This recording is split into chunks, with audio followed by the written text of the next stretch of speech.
Tecumseh gave them a choice: respect the land or face the consequences. When settlers crossed sacred Shawnee hunting grounds, diplomacy frayed fast. Some settlers sought peace, others wanted conquest. What began as a partnership turned into a frontier showdown, and those who tried to stand in the middle were crushed. In the spring of 1800, Ohio's forests stood tall and untouched, a green ocean of sycamore, oak, and ash stretching across the Muskingum River Valley. But that silence wouldn't last. From Pennsylvania came wagons creaking under the weight of furniture, seed sacks, and hope. One wagon carried Jacob Miller, a 25-year-old merchant, his older sister Sarah, and the dream of starting again on new land. They pitched their first camp near a bend in the river, where game was still plentiful and the ground soft from recent floods.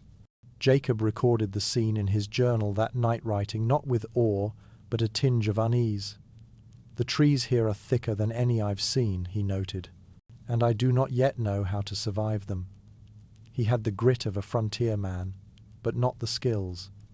His rifle was too clean. His traps were clumsy. His eyes scanned for deer but missed the signs completely. 5 days later, deep in the woods, that inexperience nearly cost him his life. He chased a whitetail too far from camp and lost his bearings. As dusk crept in, panic set in until he heard a rustle behind him. Jacob spun, rifle raised. But what stepped from the trees wasn't a deer or a bear. It was a woman. She wore a deerskin tunic stitched with bone beads, and in her hands was a coil of rope made from willow bark. She watched him with stillness honed by years in the forest. Her name was Nokomis, Shawnee. She didn't flinch at the sight of his weapon. Instead, she knelt beside a tree, unwound her rope, and without a word, showed him how to set a snare. Willow bark thin, flexible, perfect for trapping small game. Jacob watched, then copied. She corrected his knot with a sharp glance. No translator, no discussion, only instruction, through movement and demonstration. That night Jacob found his way back by following her footprints to the river. He didn't speak about the encounter to Sarah at first, but the next morning he returned to that same trail with a gift, a small sack of flour. He placed it on a flat stone and waited. Nokomis came. This time, she brought a pouch of dried corn and a strip of deer jerky. It wasn't just a trade, it was a signal. They could learn from each other. Sarah joined him the next time. She offered her thanks to Nokomis and, in broken phrases and gestures, spoke of peace, family, and farming. Nokomis pointed toward the riverbank and mimed planting. She knelt, pressed her fingers into the soil, and explained the way her people grew corn, mound, fish, seed. The Shawnee didn't just grow crops, they nurtured the land they saw as sacred. For Jacob, the exchange reshaped his understanding of settlement. This wasn't unclaimed wilderness. It was territory with rule zones that couldn't be found in books or colonial maps.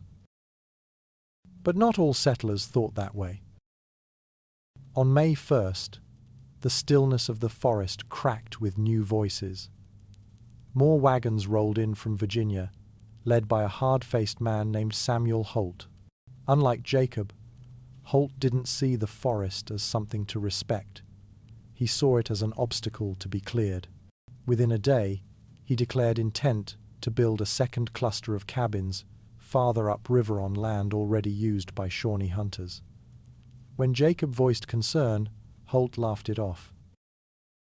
"These woods don't belong to anyone," he said, "and if they do, it sure ain't the savages." Jacob clenched his jaw but didn't respond. He knew Holt spoke for many. The settlers saw sweat as currency, labor as title. If they chopped trees and raised fences, the land was theirs. The people already living on it, like Nokomis, were inconvenient facts to be erased or ignored. Sarah tried to mediate. She proposed a shared planting area near the edge of the cleared land, a neutral space. But Holt refused. "This is our land now," he said. "Let them find new hunting grounds." The tension might have boiled over that week, if not for what came next. On May 15th, Nokomis invited Jacob and Sarah to attend a Shawnee corn festival. Sarah brought a jar of preserves. Jacob came with caution. They arrived at dusk, where torchlight flickered through the trees and drums echoed low and steady. The village was modest longhouses built from saplings and bark, but vibrant with life. Women stirred pots of maize porridge, while children danced in imitation of the elders. Nokomis greeted them with painted hands and a soft smile. She led them to a circle where the corn dance began. Warriors and elders moved in unison, feet stomping, arms raised skyward. It wasn't spectacle. It was ceremony giving thanks to the land, the ancestors, the spirits that guarded the fields. Jacob didn't understand the words, but he understood the meaning. These people didn't conquer the land. They belonged to it. Later that night, they sat on woven mats and shared roasted squash, beans, and cornbread baked with bear fat. Nokomis showed Jacob how to read the soil with his fingers, how to tell when a seed would take. Sarah listened intently, asking questions through signs and shared laughter. For a brief moment, two worlds sat side by side. But the festival didn't stop the felling of trees. The axe still bit into soil that wasn't theirs, and while Sarah and Jacob saw the cracks forming, Samuel Holt only saw timber, space, and the future he wanted, no matter who stood in the way. The trees of Ohio were listening, and so was Tecumseh. By June, the Muskingum settlement no longer moved as one. The first axe that felled a tree near the Shawnee hunting trail did more than clear land. It fractured the illusion of harmony. The cut had come from one of Samuel Holt's menu arrivals from Virginia, who believed wilderness was meant to be subdued, not shared. They built fast and loud, clearing plots near sacred trapping areas, their sawdust carried downstream. Jacob Miller stood near the edge of that clearing on the 1st of June, eyes narrowed. He could already sense what others missed. The line had been crossed. This wasn't just a matter of trees. The Shawnee viewed those groves as living boundaries places, tied to lineage and memory. Disrupting them wasn't progress. It was provocation. Each day brought more settlers, more hammering, more smoke. Trees that had stood for centuries were dropped in hours. By the time a full acre had been cleared, hunters from the Shawnee villages had already noticed the change. Small game patterns shifted. The creek levels dropped near the settler wash stations. The forest no longer whispered in the same way. Word of the intrusion spread fast among the Shawnee. Tecumseh called a council on the 5th of June. Warriors from neighboring bands gathered at the edge of a ravine north of the disputed ground. Each brought their own intelligence. Signs of deer frightened from traditional paths, footprints near the elder tree grove, a crude fence line pushing eastward. A message was drafted not on parchment, but with smoke and silent consensus. Tecumseh didn't need to raise his voice. He simply stepped forward, placed his palm on the hickory staff beside him, and stared at the fire. His meaning was clear. If the settlers pushed farther, the response would be swift. But before war, diplomacy. That same week, Jacob Miller returned alone to the village, his rifle slung low, empty hands visible. He brought no offering, this time-only urgency. The council allowed him to speak. He explained what had happened, who had arrived, and who among the settlers wanted peace. He didn't beg. He warned. By the 10th of June, the Shawnee had set a 10-day limit. If expansion continued beyond the clearings already taken, they would no longer wait. Back at the settlement, Jacob called a meeting. Only a third of the families showed. He laid out what the Shawnee expected: restraint, recognition of the boundary.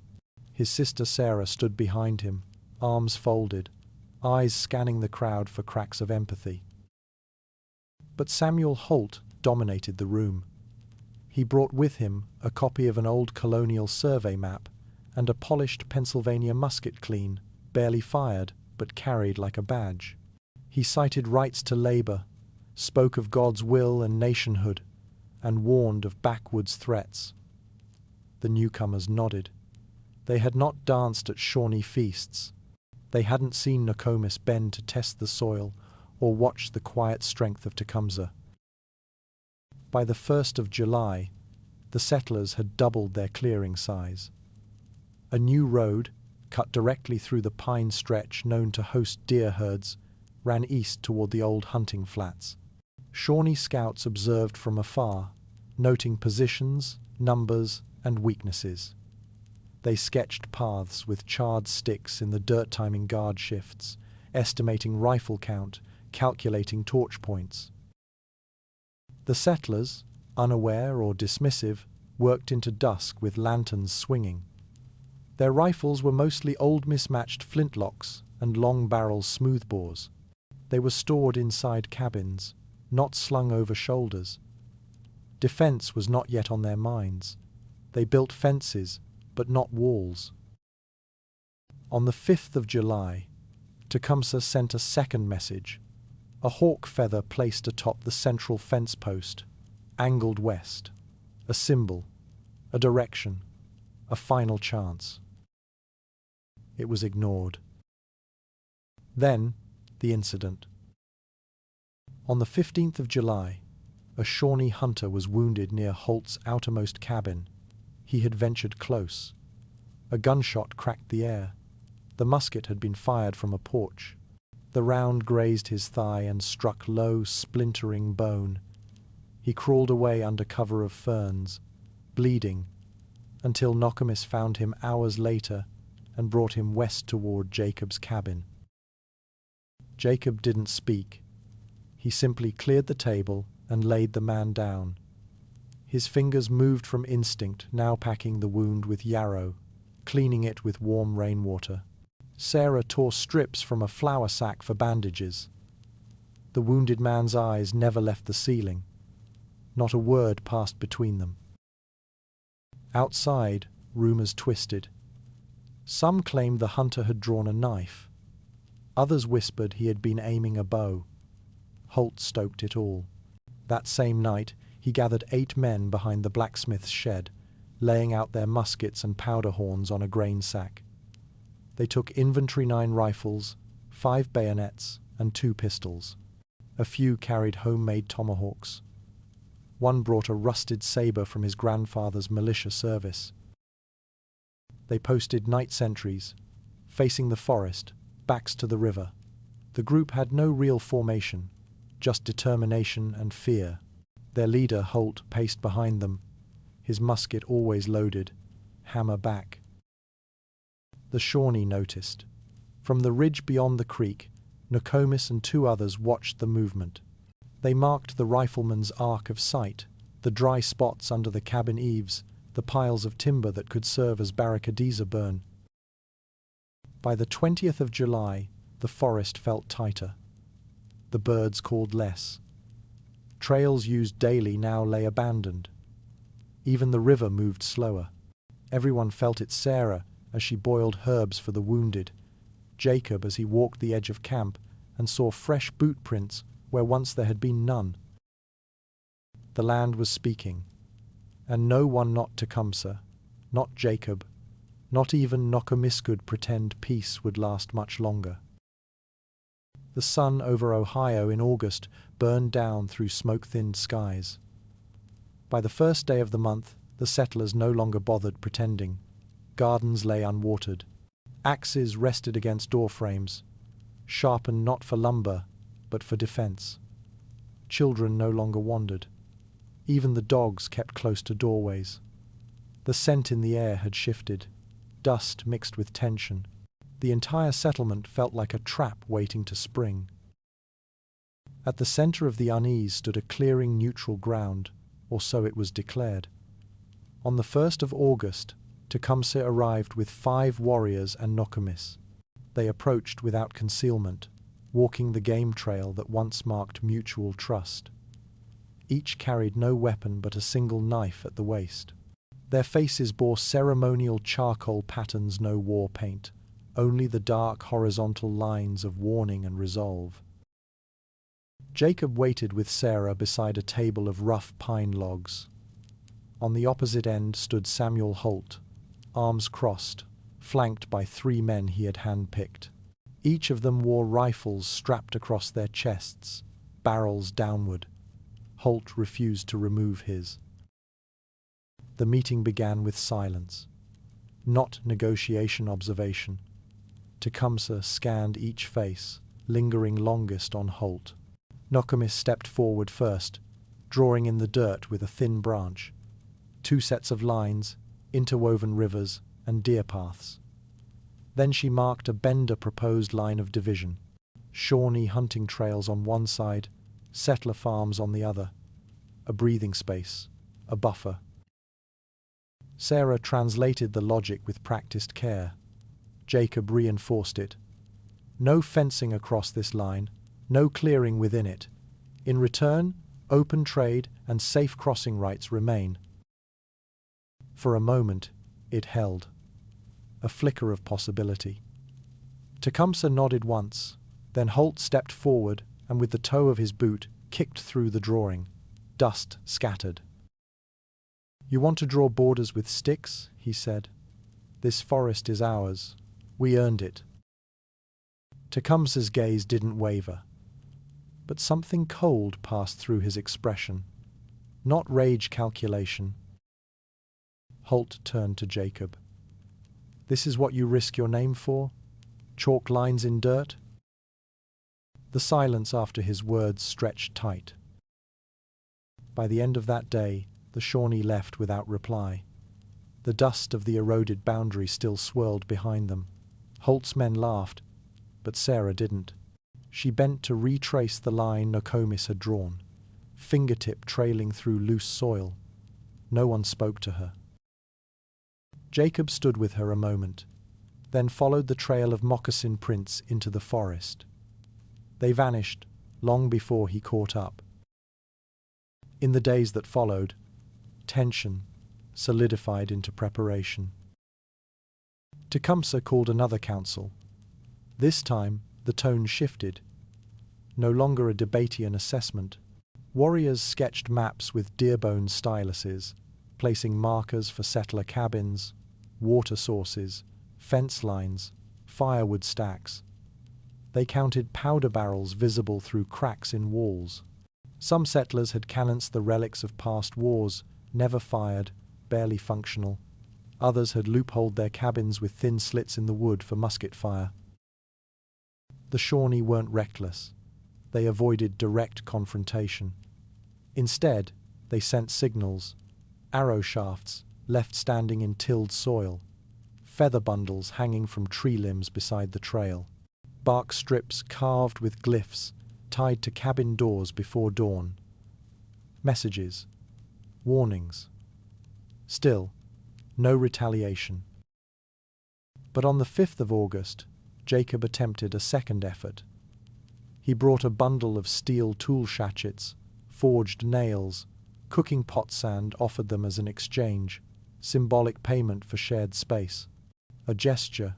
He laid them at the tree line at dusk, then stepped back. A shadow moved. Nokomis emerged. She examined the bundle, then looked to Jacob. She didn't touch the metal. Her voice was low, clipped. "Peace doesn't come in iron." She turned and disappeared. Behind Jacob, in the settlement, Holt was already mobilizing. That same night, he walked house to house with a list. By dawn, 22 men were assigned rotating watch duties. They built a tower of split logs near the northern edge at 12 feet tall, with slats for rifles. Women filled water barrels. Children learned to reload muskets. The blacksmith stayed up 3 nights straight, reforging horseshoes into crude blades. Jacob wrote it all down in his journal, line after line, knowing he was cataloguing failure. He'd tried. They hadn't listened. On the 10th of August, the Shawnee issued a final message. This time it wasn't carved in wood or tied to trees. It came by voice. At first light, a drumbeat echoed from the ravine north of the creek. Not a war drum, but a single, slow, rhythm-steady, deliberate. Tecumseh stood on the ridgeline, visible against the dawn, his arms crossed over his chest, eyes fixed southward. Behind him stood 40 warriors, all painted for combat. No feathers, no decoration, just ash-black lines across foreheads and red dye trailing from cheek to jawline. They didn't step forward, they didn't speak. The beat continued for 20 minutes, then silence. By noon, they were gone. The message was clear. Cease your expansion or prepare for the consequence. Jacob and Sarah tried once more. That night, under torchlight, Sarah wrote a letter. She detailed Holt's plan, the armament, the guard shifts. She hid it beneath a clay jar of dried beans and gave it to a boy headed northern of the few still trusted by both sides. To Nokomis, she told him. Not Tecumseh, just Nokomis. He nodded and ran without stopping. What happened next cracked everything open. On the 15th of August, Holt convened his fighters near the central cabin. He'd caught wind of a possible Shawnee scouting party moving toward the southern fence line. Rather than wait, he launched a preemptive move. No vote, no council. Just 20 men on foot, 3 on horseback, led into the forest before dawn. They moved in staggered Linistuo scouts out front, 5 men in pairs behind, with Holt dead center. Each carried spare powder and food for a day. Their goal wasn't to provoke a battle. It was to drive Shawnee scouts out, intimidate, burn a signal fire, return by sunset. They didn't encounter a single Shawnee. But they burned 3 campgrounds. Old fire pits, woven sleeping mats, corn storage woven into tree hollows. One man defecated in a sacred grove and laughed. Another carved free land into a pine. The smoke from their fires rose above the canopy like black spears. Tecumseh saw it from 4 miles off. Nokomis's messenger had not yet arrived. The timing was fatal. By the 18th of August, the Shawnee met again. This time, no one opposed action. Tecumseh gave a brief command. Small war parties split into 3. The Southern Trail team would target food stores, the river team would disable settler canoes, and the third, his own, would approach the settlement perimeter at night to observe weak points. They moved like breath through leaves. No war cries, no banners, just soft footfall, bone knives, powder flasks padded in buckskin. They mapped lantern patterns, fire barrel locations, posted watchman rotations. Nokomis walked among them, silent, eyes flicking toward the settler trail she once shared with Jacob. She found the letter hidden in the bean jar 2 days later. Too late. On the 20th of August, a settler woman, Maria Keller, found her garden trampled. Cornstalks snapped in half. No animal tracks. Just a single feather, wedged upright in the soil. That night, dogs barked until morning. Children refused to sleep. Wind passed through the shutters in unnatural ways. Lanterns flickered even when the doors were closed. Jacob stood at the edge of camp at sunrise. He saw no figures, but he felt them. On the 25th of August, Holt addressed the entire camp. "We have one law now," he shouted. "Stay armed. Stay ready. No more talking." They built more barrier-split log walls stacked 3 feet high. Cabins were reinforced with sandbags. Rifles cleaned nightly. On Holt's orders, anyone seen walking toward the forest without permission would be detained. Jacob packed his belongings, not to flee but to be ready. He knew what was coming.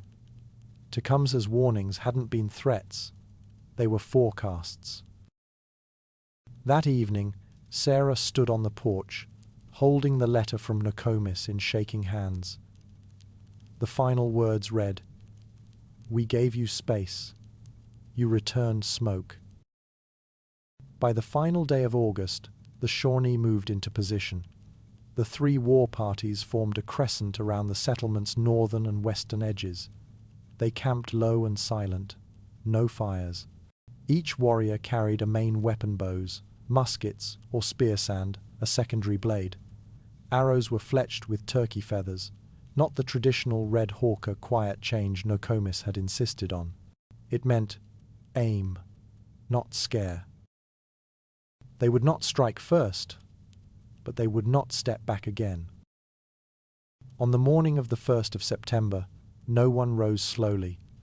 A scream cut through the Muskingum settlement before the roosters had a chance. Smoke curled above the tree line. Not cooking smoke, thick, black, fast-moving. It wasn't a raid. It was a message. Shawnee scouts had lit fire to an empty cabin on the far west edge of the settlement, the one Samuel Holt had ordered abandoned weeks ago. They left no bodies, no sign of passage, only heat and ash. Holt's response came before breakfast ended. By noon, 30 men stood armed in formation behind a hastily reinforced split log wall near the central watchtower.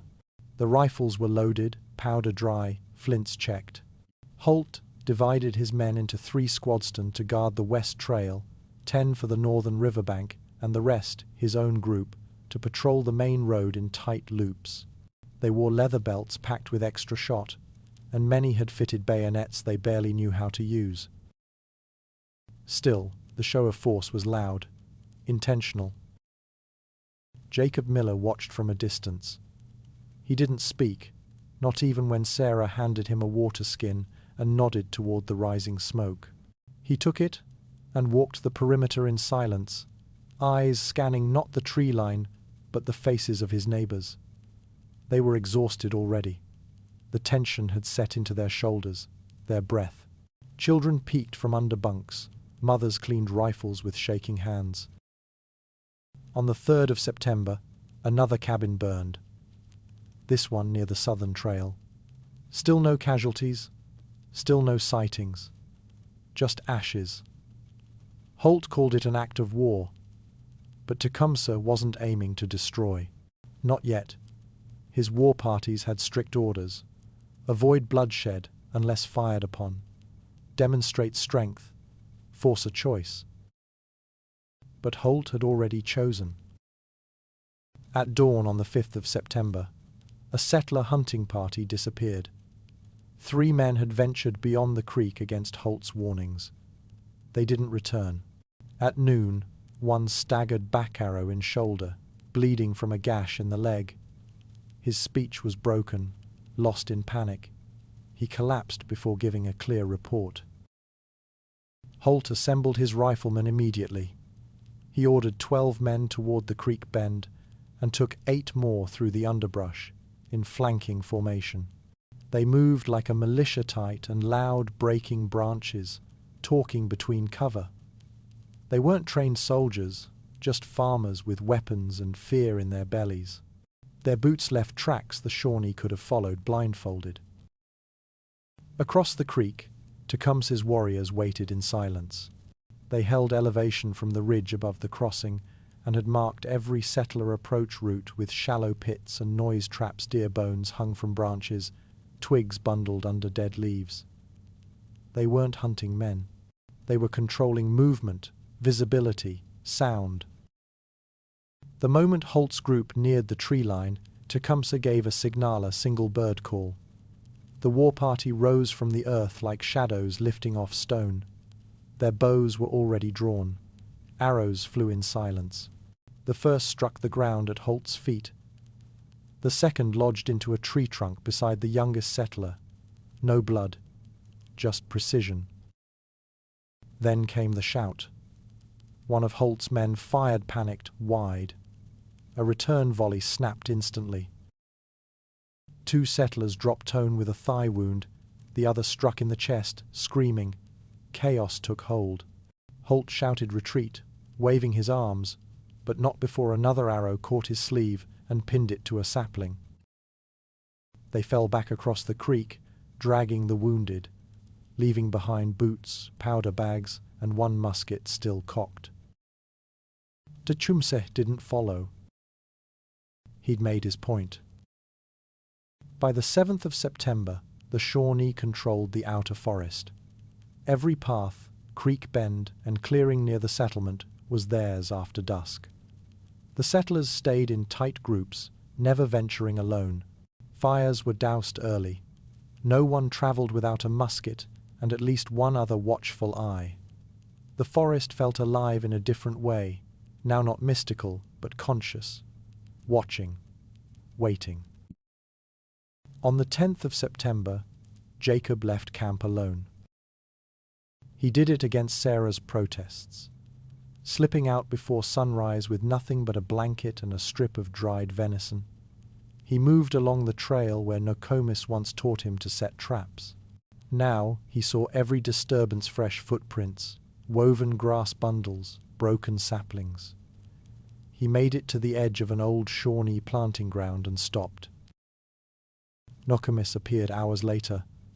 No sound marked her arrival. She simply stood behind him, arms folded, eyes wary. Jacob didn't plead. He didn't explain. He just sat and listened as she spoke of the wounded boy from the earlier skirmish, how Tecumseh had ordered no fatal strikes, how they had warned, paused, waited. But the settlers had crossed every boundary, every chance given. That night, Nokomis returned with Jacob to the edge of the settlement. She didn't enter. She stayed just within the trees and watched the walls flicker with firelight. The 15th of September brought a different kind of war. Not one of weapons, but endurance. Holt ordered ration controls, water barrels were guarded, no one lit a lamp after dusk. Sarah organized the women and children into shift-zone group grinding corn, another rotating through the cook fires, a third preparing bandages. They built a crude shelter in the center of the camp using floor planks from abandoned cabins. When rumors spread of another Shawnee raid, Sarah stood before the fire pit and reminded them. Nokomis had once danced here. Shawnee hands had once traded corn and deer hide here. This didn't have to end in more graves. Some listened, most didn't. That night, a settler boy spotted figures near the cornfield and fired blindly. No one was hit, but the shot echoed for miles. On the 20th of September, Jacob arranged a meeting. It was quiet, unwitnessed, and dangerous. Nokomis agreed to speak with Sarah beneath the willow at the river-bendon old truce site. They met at twilight, no weapons, no guards. Tecumseh did not attend, but Nokomis carried his words. If the settlers would abandon their expansion and retreat to the original encampment zone marked in April, the war would end. If Holt refused, the Shawnee would push back fully, and this time, with no restrictions. Sarah agreed to bring the message, but before she left, Nokomis handed her something, a small buckskin pouch. Inside were burnt acorn husks and a few red-painted corn seeds, a symbol. One final olive branch. Back in the settlement, Holt rejected it before she finished speaking. "No man who hides in trees tells me where to build," he snapped. He crushed the pouch beneath his boot, scattering seeds into the dirt. Sarah picked them up, one by one, with shaking hands. Jacob didn't speak. He returned to his cabin, opened his journal, and wrote only one sentence. "The line has broken." The frost came early that year. By the 1st of October, the leaves along the Muskingum had begun to fall, but so had the quiet. The night fires from the Shawnee camps no longer flickered beyond the tree line. No more feathers tied to fence posts. No more arrows left in warning. The forest had gone still, not in peace, but in absence. Tecumseh had pulled back. His warriors, wounded by weeks of tension and small skirmishes, followed him westward into thicker woods beyond settler reach. They left behind flattened grass where longhouses once stood, scattered shells from river feasts, and ceremonial stones marking burial sites that would never again be visited openly. Nokomis said little in the final days. She loaded bundles of dried corn and hickory nuts onto sleds made of bark and rawhide. She turned once to look back at the bend in the river, where Jacob had once traded flour for seeds. Then she disappeared into the tree line without a word. The Shawnee were not defeated, but they were displaced. Jacob stood near the cleared western path as they left. He did not wave, he did not follow. He simply watched until there was nothing left but the sound of leaves brushing ground. Inside the settlement, victory never came. Samuel Holt declared the outcome a successor land reclaimed, a threat removed, but the cost had settled into the bones of the place. Half the settlers had packed wagons by mid-October. Too many sleepless nights. Too many children frightened by shadows. Too many fields untended while men stood at the fences with loaded rifles. The forest, too, bore scars. Burned stumps, trampled hunting paths, soil exhausted by overuse, where once it was rotated and honored. On the 5th of October, Jacob confronted Holt publicly. He did not shout, he simply spoke. "We didn't win," he said. "We drove out what we couldn't understand." Holt called him a fool and ordered him gone. That evening, Jacob packed a satchel and walked east toward the Zanesville Trail, carrying nothing but spare clothes, his journal, and a single keepsake, a buckskin pouch Sarah had rescued from the dirt weeks earlier. Inside were 5 corn seeds and a triangle of painted leather with a spiral carved into its center, the Shawnee symbol for memory. Jacob never returned to the settlement, but his story did. On the 10th of October, Sarah opened a small school inside the one-room cabin closest to the river. She taught the settler children how to read and write and something more. She taught them about Nokomis, about the meaning of the seeds, about Tecumseh's patience, and what was lost when fear spoke louder than understanding. The first lesson began with a simple sentence scratched onto the wood above the hearth. "The land remembers who listened." By the 20th of October, the forest had closed its wounds. Rain washed the blood from the trails, saplings pushed through scorched clearings, and deep within the hills of Ohio, stories spread, not of savages or victories, but of a man who chose learning over conquest, of a woman who stood between two worlds, of a people who vanished into the trees, but whose roots ran far deeper than the cabins that replaced them. The Muskingum conflict never made headlines or official records, but it marked a turning point. Cooperation gave way to suspicion. A fragile peace collapsed, and the Shawnee, once neighbors, became ghosts in their own land. If you found this story worth knowing, consider sharing it. The past isn't gone, it's just often left out. Let's keep these histories remembered.